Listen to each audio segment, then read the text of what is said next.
جناب نبی کریم صلی اللہ علیہ وسلم نے ارشاد فرمایا کہ 3 شخص ایسے ہیں کہ ان کی دعا کو اللہ تعالیٰ کبھی رد نہیں فرماتے۔ فرمایا کہ ان میں سے پہلا شخص روزہ دار کے افطاری کے وقت جو دعا کرتا ہے اللہ تعالیٰ اس دعا کو قبول فرماتے ہیں، اور دوسرا فرمایا کہ عادل بادشاہ کی دعا اللہ تعالیٰ رد نہیں فرماتے، قبول فرماتے ہیں، اور تیسرا فرمایا کہ مظلوم کی دعا کو بھی اللہ تعالیٰ قبول فرماتے ہیں اور اس کی دعا کے لیے آسمان کے دروازے کھول دیے جاتے ہیں، اس کی دعا کو بادلوں سے اوپر اٹھا لیا جاتا ہے، اور اللہ تعالیٰ مظلوم سے فرماتے ہیں کہ تیری مدد ضرور کی جائے گی اگرچہ کچھ مصلحت کی بنیاد پر دیر ہو جائے۔ تو اس حدیث شریف کے اندر پہلی بات کہ روزہ دار کی افطار کے وقت دعا قبول ہوتی ہے، اس کا تذکرہ کل گزر چکا، اور دوسری بات فرمایا کہ عادل بادشاہ کی اللہ تعالیٰ دعا قبول فرماتے ہیں۔ تو بادشاہ کی دعا اللہ تعالیٰ قبول فرما رہے ہیں اس لیے کہ اس کے ساتھ ایک صفت لگی ہوئی ہے کہ وہ عادل ہے، کہ وہ عدل کرنے والا ہے، یعنی وہ بادشاہت کے نظام کو دین اسلام کے مطابق چلا رہا ہے، اس لیے کہ سارا کا سارا عدل جو ہے وہ صرف اور صرف دینداری کے اندر ہی ہے۔ اور آج بھی اگر بادشاہت کے نظام کے اندر، سیاست کے نظام کے اندر اگر دوسرے ملکوں کے اندر کامیابیاں دیکھنے کو ملتی ہیں تو اس کی وجہ یہ ہے کہ اسلام کا جو عدل تھا، جو انصاف تھا، وہ انہوں نے اپنا لیا۔ تو اسلام کا عدل، اسلام کا انصاف والا نظام جو بھی اپنائے گا اس کو کامیابی ملے گی۔ اب مثال کے طور پر دودھ کے اندر چینی جو بھی ڈالے گا اس کا دودھ میٹھا ہوگا ہی ہوگا۔ یہ نہیں کہ اگر کافر دودھ کے اندر چینی ڈالتا ہے تو اس کا دودھ میٹھا نہیں ہوگا، اور مسلمان دودھ کے اندر چینی ڈالتا ہے تو اس کا دودھ میٹھا ہو جائے گا، ایسی بات نہیں ہے۔ یہ تو ایک ظاہری سی بات ہے کہ دودھ میں جو بھی چینی ڈالے گا، خواہ کافر ہے یا مسلمان ہے، اس کا دودھ میٹھا ہوگا ہی ہوگا۔ تو اللہ تبارک و تعالیٰ نے اسلام کا جو نظام بنایا ہے، جو زندگی گزارنے کا نظام، بادشاہت کا نظام، سیاست کا نظام، جو کہ عدل کا نظام ہے، اور صرف اسلام ہی کا نظام ہے کہ جو 100% عدل پر منحصر ہے۔ تو جو بھی اس نظام کو اپنی رعایا کے اندر، اپنے قانون کے اندر، اپنی سیاست کے اندر لاگو کر لے گا تو وہ خود بھی مزے سے رہے گا، اس کی عوام بھی مزے سے رہے گی۔ تو جو اس سیاست کو، بادشاہت کو، اسلامی نظام، جو اسلامی قوانین ہیں، تو اس کو جو بھی چھوڑ دے گا، چاہے وہ جو بھی ہوگا، تو نہ وہ خود مزے سے، عزت سے، سکون کی زندگی گزار سکے گا، نہ اس کی رعایا کو سکون ملے گا، اس لیے کہ جس نظام کے اندر سکون تھا، جو اللہ تعالیٰ نے نظام دیا تھا، وہ نظام تو اپنایا نہیں گیا۔ تو جو بھی وہ نظام اپنائے گا اس کو سکون ملے گا۔ تو جو ارشاد فرمایا کہ عادل بادشاہ کی دعا اللہ تعالیٰ قبول فرماتے ہیں، اس لیے کہ وہ ایسا بادشاہ ہے کہ اس کے ساتھ لفظ عادل لگا ہوا ہے، وہ عادل ہے۔ اگر وہ بادشاہ عادل نہ ہوتا تو پھر اس کی دعا قبول نہ ہوتی، پھر اس کی یہ فضیلت نہ ہوتی۔ اور پھر دوسری بات یہ کہ جو بادشاہ کی دعا کو قبول کیا جا رہا ہے، اس لیے کیا جا رہا ہے کہ وہ سیاست کر رہا ہے، اور سیاست ایک بہت بڑی عبادت ہے، اور وہ سیاست بھی عدل کے ساتھ کر رہا ہے، انصاف کے ساتھ کر رہا ہے۔ آج لوگ یہ سمجھتے ہیں کہ یہ سیاست کا دین کے ساتھ کوئی تعلق نہیں ہے، سیاست کا دینداری کے ساتھ کوئی تعلق نہیں ہے۔ جب سیاست کے اندر عدل نہیں ہوگا تو پھر گویا کہ وہ غیر اسلامی سیاست ہے، تو پھر اس سے نہ خود کو سکون ملتا ہے، نہ ملک سنورتا ہے، نہ عوام سنورتی ہے۔ اور ہمارے ذہنوں کے اندر یہ بات ڈال دی گئی کہ سیاست کا علماء کے ساتھ اور دینداری کے ساتھ، اللہ اور اس کے رسول صلی اللہ علیہ وسلم کے نظام کے ساتھ کوئی تعلق نہیں ہے۔ اور اسی وجہ سے لوگوں سے یہ باتیں بھی سننے کو ملتی رہتی ہیں کہ جی مولویوں کا سیاست کے ساتھ کیا کام ہے، علماء کا سیاست کے ساتھ کیا کام ہے، یا اس طرح کی بات کہہ دیں گے کہ یا دینداری اختیار کر لو یا سیاست کر لو۔ گویا کہ سیاست اور دینداری کو بالکل الگ کر کے رکھ دیا گیا۔ حالانکہ ہم مسلمان ہیں، ہم تو نبی کریم صلی اللہ علیہ وسلم کے ارشادات کو دیکھیں گے۔ آپ صلی اللہ علیہ وسلم نے ارشاد فرمایا کہ کانت بنو اسرائیل تسوسهم الانبیاء کلما ہلک نبی خلفہ آخر، فرمایا کہ وَأَنَّهُ لَا نَبِيَّ بَعْدِي، فرمایا کہ بنی اسرائیل کے جو انبیاء ہوا کرتے تھے، فرمایا کہ وہ سیاست کیا کرتے تھے، اور پھر فرمایا کہ جب ایک نبی دنیا سے تشریف لے جاتے تو ان کی جگہ پر سیاست کرنے کے لیے دوسرا نبی آ جاتا، اور پھر ارشاد فرمایا کہ میں آخری نبی ہوں، میرے بعد کوئی نبی نہیں آئے گا۔ اور پھر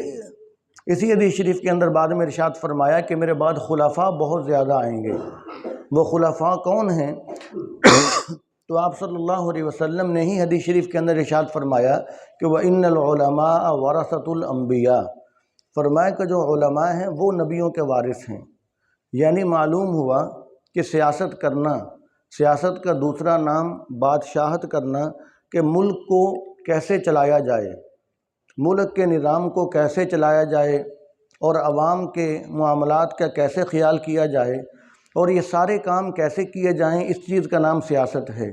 اور پہلے یہ سارا نظام انبیاء علیہ السلام ہی سنبھالتے تھے،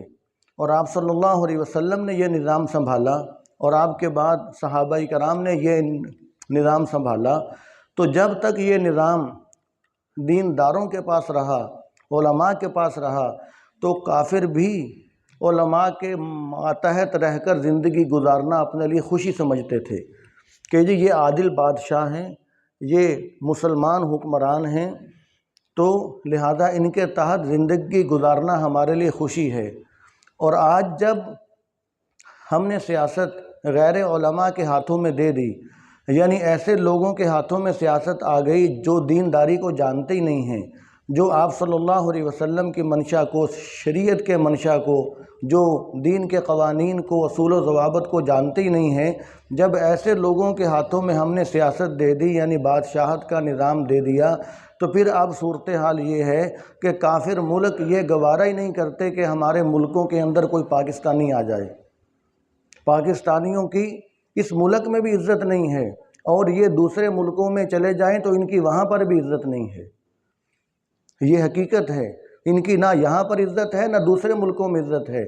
اور یہ دوسرے ملکوں کے لوگ جن کا سیاست کا نظام صحیح اسلام کے مطابق چل رہا ہے، اگرچہ وہ کافر ہیں، انہوں نے اسلامی قوانین اپنا لیے، وہ اپنی عوام کو بھی اسلام کے مطابق حقوق دیتے ہیں، تو جب انہوں نے اپنائے تو ان لوگوں کی وہاں پر بھی عزت ہے۔ وہ اگر یہاں ہمارے ملک میں آ جاتے ہیں تو ان کا یہاں پر بھی پروٹوکول ہی ہوتا ہے، اس لیے کہ انہوں نے اسلام کے قوانین کو اپنایا ہے۔ تو اس لیے آپ صلی اللہ علیہ وسلم جو یہ ارشاد فرما رہے ہیں کہ عادل بادشاہ کی دعا اللہ تعالیٰ قبول فرماتے ہیں، ہمارے ذہنوں کے اندر بادشاہوں کے بارے میں ایک بہت غلط بات بیٹھی ہے کہ جہاں پر لفظ بادشاہ آ جائے وہاں پر تو گالی ہی بنتی ہے، لیکن جب لفظ عادل ساتھ لگ گیا کہ وہ عادل ہے، اسلام کے قانون کے مطابق وہ ملک کے نظام کو چلا رہا ہے، تو پھر اس کی فضیلت بھی بہت زیادہ ہے۔ پھر آپ صلی اللہ علیہ وسلم اس کی فضیلت کو ارشاد فرما رہے ہیں کہ اس کی دعا کو اللہ تبارک و تعالیٰ قبول فرماتے ہیں۔ تو اس لیے تو ہمیں اس بات کا ذہن رکھنا چاہیے کہ جب تک ملک کے نظام کے اندر، سیاست کے اندر، بادشاہت کے نظام کے اندر اسلامی قوانین نہیں آئیں گے تو اس وقت تک یہ نہ ہمیں امن سکون مل سکے گا ہمارے معاشرے کے اندر، نہ ہم اس پاکستان کی مٹی کے اندر جو اللہ تعالیٰ نے خزانے چھپا رکھے ہیں، نہ ہم ان سے فائدہ اٹھا سکیں گے، نہ ہی ہمارے حکمران پھر سکون کی زندگی گزار سکیں گے، نہ ہی وہ حکمران عزت کی زندگی گزار سکیں گے۔ اس لیے کہ اسلام کے نظام کو جو ہے وہ جو اسلامی نظام کو اپنی سیاست سے نکال دیا گیا۔ اور کافر جو ہے، جو یہود و نصارہ ہیں، کافر ہیں، ان کی چالیں بہت تیز ہوتی ہیں۔ وہ اسلام کے قوانین کو خود اپناتے ہیں، خود اپنے نظام کے اندر داخل کرتے ہیں تاکہ ہمیں سکون ملے، ان کو پتہ ہے کہ اسی نظام کے اندر سکون ہے، لیکن ہمارے ملک کے اندر وہ لوگوں کا یہ ذہن بناتے ہیں کہ لوگوں کو علماء سے دور کیا جائے کہ علماء کا سیاست کے ساتھ کوئی کام نہیں ہے، دیندار لوگوں کا سیاست کے ساتھ کوئی کام نہیں ہے۔ ان کا یہ پروپیگنڈا اس قدر زیادہ ہوتا ہے کہ لوگوں کا یہ ذہن بنا دیا جائے تاکہ لوگ علماء سے دور رہیں اور غیر عالم لوگوں کے ہاتھوں میں یہ سارا نظام چلتا رہے تاکہ یہ سکون کی زندگی، مزے کی زندگی نہ گزار سکیں۔ یہ ایسی بات نہیں ہے کہ اللہ تبارک و تعالیٰ نے مسلمانوں کے لیے صرف آخرت میں سکون رکھا ہے، یہاں سکون نہیں رکھا، ایسی بات نہیں ہے۔ جب مسلمان 100% صحیح طور پر اسلام کے مطابق چلتا ہے تو مسلمان کے یہاں پر بھی مزے ہیں، آخرت کے اندر بھی مزے ہیں، مسلمان کے مزے ہی مزے ہیں، عیش ہی عیش ہے، اس لیے کہ مسلمان دین کے مطابق چل رہا ہے۔ جب ہمارا نظام دین کے مطابق نہیں ہوگا، سیاست اور بادشاہت کے جو کام ہے وہ دینی احکام سے، دین کے اسلام اور ضوابط سے ہٹ کے ہوگا تو پھر مسلمان کو ہمیں کبھی یہاں پر سکون نہیں مل سکے گا۔ تو دعا ہے کہ اللہ تعالی ہمیں صحیح سمجھ عطا فرمائے۔ بسم اللہ الرحمن الرحیم، الحمد للہ رب العالمین، والصلاة والسلام علی سید الانبیاء والمرسلین، ربنا آتنا فی الدنیا حسنہ وفی الآخرۃ حسنہ وقنا عذاب النار، رب ارحمہما کما ربیانی صغیرا۔ یا اللہ ہم سب کے چھوٹے بڑے ہر قسم کے گناہوں کو معاف فرما دیجئے۔ یا اللہ ہمارے ہر قسم کے گناہوں کو نیکیوں میں تبدیل فرما دیجئے، دنیا اور آخرت کی بھلائیاں عطا فرما دیجئے، اپنی رضا والے اعمال نصیب فرما دیجئے، اپنی محبت عطا فرما دیجئے،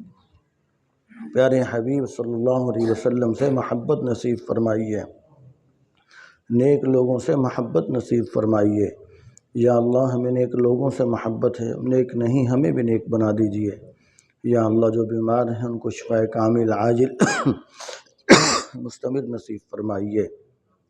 یا اللہ ہم سب کو رمضان المبارک کے ان لمحات کی قدر کرنے کی توفیق نصیب فرمائیے۔ یا اللہ ہم سب کو روزہ تراویح کا اہتمام نصیب فرمائیے، کسی بھی مسلمان بہن بھائی کو روزہ تراویح سے محروم نہ فرمائیے۔ یا اللہ جو رمضان یا اللہ کا اہتمام نہیں کر رہے، روزہ تراویح نہیں کر رہے، یا اللہ ان کو بھی توفیق نصیب فرما دیجئے۔ رمضان المبارک کے نوارات و برکات سے کسی کو بھی محروم نہ فرمائیے۔ جو مسلمان روزہ تراویح کا اہتمام کر رہے ہیں یا اللہ اپنی بارگاہ میں قبول فرمائیے اور بخشش کا ذریعہ بنا دیجئے۔ یا اللہ یہ دوسرا عشرہ مغفرت والا ہے، یا اللہ ہم آپ سے مغفرت مانگتے ہیں۔ یا اللہ آپ ہمیں معاف فرما دیں گے تو آپ کا کچھ نہیں جائے گا لیکن ہمارا کام بن جائے گا۔ یا اللہ ہمیں معاف فرما دیجئے۔ یا اللہ ہمیں تمام تر گناہوں سے چھوٹے بڑے گناہوں سے پکی اور سچی توبہ کرنے کی توفیق نصیب فرمائیے۔ یا اللہ جب بھی گناہ ہو جائے ہمیں جلد توبہ کی توفیق نصیب فرمائیے، گناہوں پر شرمندگی نصیب فرمائیے۔ یا اللہ وطن عزیز پاکستان کی حفاظت فرمائیے، عالم اسلام کے مسلمانوں کی حفاظت فرمائیے۔ یا اللہ جو اسلام کا، پاکستان کا خیر خواہ ہے اس کی خیر فرمائیے۔ یا اللہ جو اسلامی قانون چاہتا ہے، اسلامی نظام چاہتا ہے، جس کا مزاج اسلامی قانون والا ہے، یا اللہ اس کی حفاظت فرمائیے، اسے آگے لے کر آئیے۔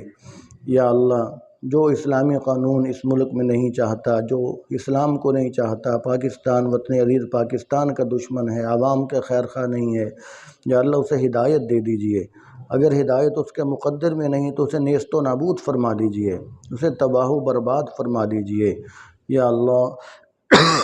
آپ کے بندے، یا اللہ آپ کی مخلوق، یا اللہ آپ کے نبی علیہ السلام نے فرمایا کہ الخلق عیال اللہ، سارا کا ساری مخلوق اللہ تعالیٰ کا کنبہ ہے۔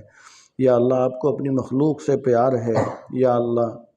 آپ کی مخلوق کی آسانیوں کے لیے جو طاقتیں، جو لوگ راستے میں رکاوٹ ہیں انہیں یا اللہ نیست و نابود فرما دیجئے، انہیں پاش فرما دیجئے، انہیں تباہ و برباد فرما دیجئے، چن چن کر نشان عبرت بنا دیجئے، ملک کے، عوام کے، اسلام کے خیر خواہ لوگ آگے لے کر آئیے۔ یا اللہ ہماری دعاؤں کو حضور صلی اللہ علیہ وسلم کے واسطے سے قبول فرمائیے۔ ربنا تقبل منا انک انت السمیع العلیم وتب علینا انک انت التواب الرحیم۔ وصلی اللہ تعالی علی رسولہ وخیر خلقہ محمد وآلہ واصحابہ اجمعین، آمین برحمتک یا رب۔